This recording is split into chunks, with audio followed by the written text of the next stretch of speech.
Hello, amazing art students. So today's lesson is about piecing together all the parts to make a plushie. So last time we worked together, you learned about the running stitch.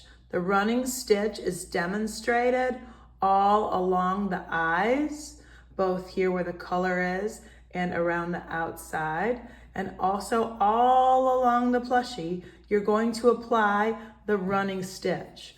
So today we are going to learn how to piece together our plushie. So this is an example of what a pieced plushie looks like. I have all of my parts. So for today's example, I will start with some orange fabric. I'm going to make all 4 of the Pac-Man ghosts. So what I'm going to do is I'm actually just going to copy this pattern here. So if you're creating your own plushie design, you're going to want to, in fact, what I'll do is I'll take these pins and I'll stick them in here so my shapes don't move while I'm cutting out.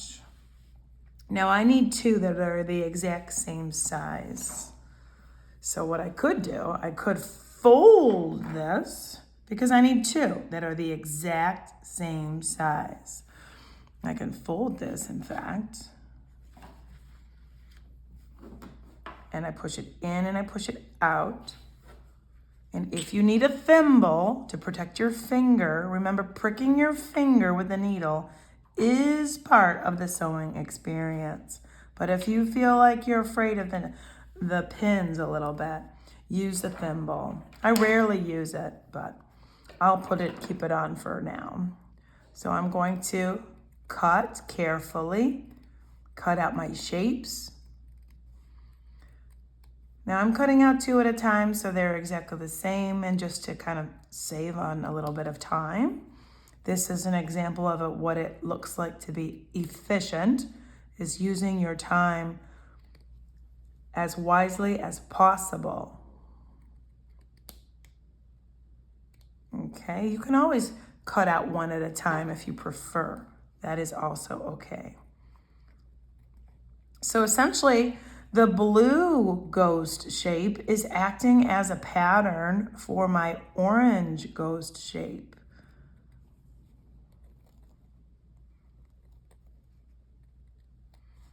Now it is harder to cut when you do 2 at a time, so keep that in mind. You might just want to do 1 at a time. It's up to you. Okay. Now I'm going to clean this up a little bit. Go back and clean it up. Okay. Now I have these. Take the pins out. Put this back over here. And I also want to copy these shapes here. I want all my ghosts to be the same. So I'm going to use this fabric and this fabric. When I started my first sample, I didn't have any white fabric, so I used a very, very pale pink, but now I do have some white.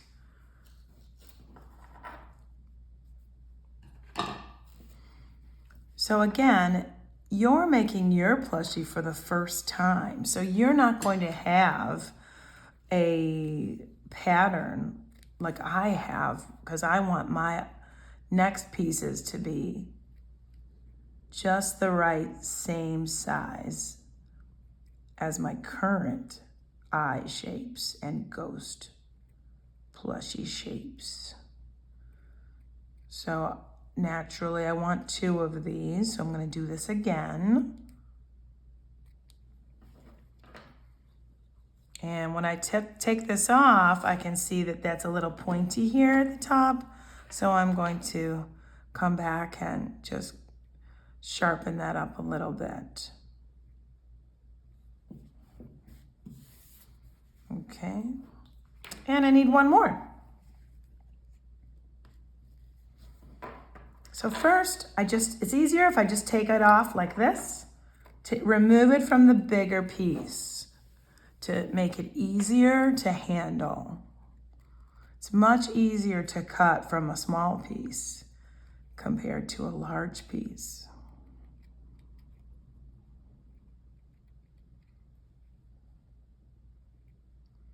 Now, the first time I cut out these shapes, like when I cut out the pink eye, it took me a little bit of time to get the shape exactly the way I wanted it.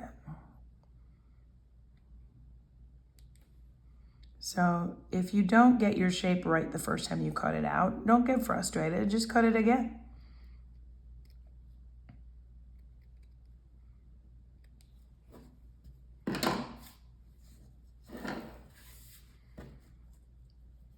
Again, some of these edges need to be cleaned up a little bit. They're not very smooth. I want it to get it as nice and round as I can.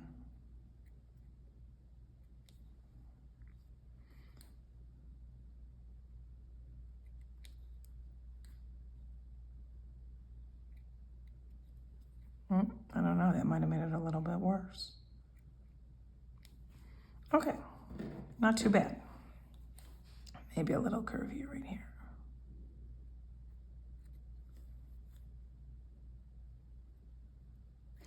Okay, and finally, bum-ba-dum-ba-ba, I need to have some of these eyes. And how many do I need? If you thought in your mind I need 2, you are correct. I need 2 of those.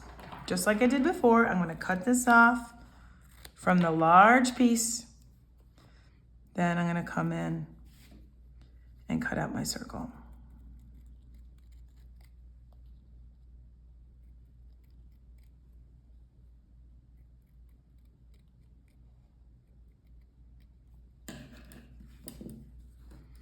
Let's see how that looks.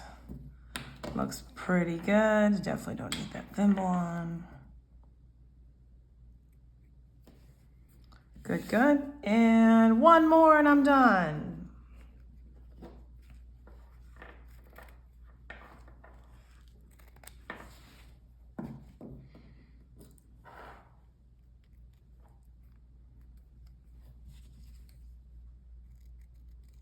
Now, if you're at home and you decide you have an idea for a plushie, what you could do is you could make your whole design out of paper. And then once you have all of your paper shapes determined, then you can pin them like I'm doing to fabric later, and you can just cut them out later.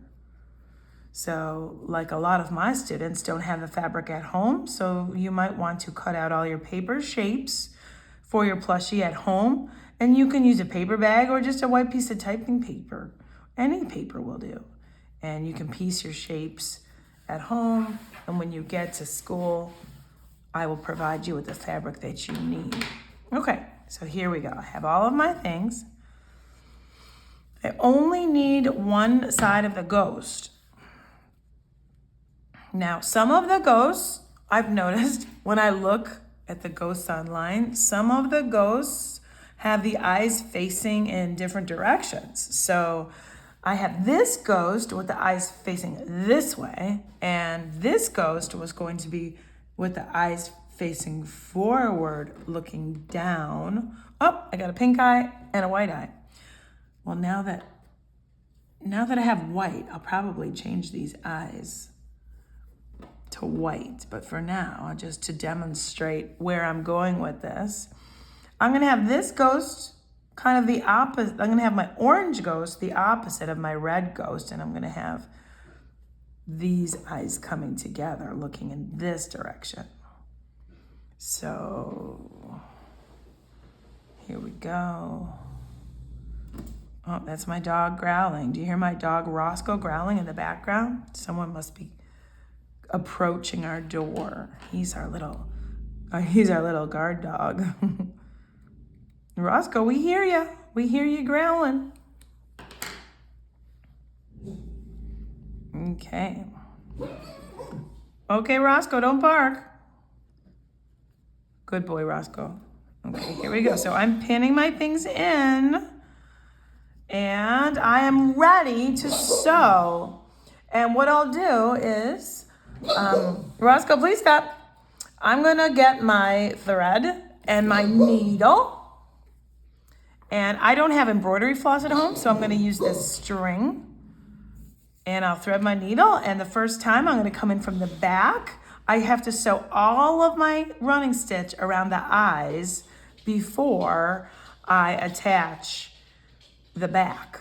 And then I would do the running stitch using orange thread all the way around here, and then leave these two spots open, and then put the stuffing in here finally, and then sew up the end, okay? All right.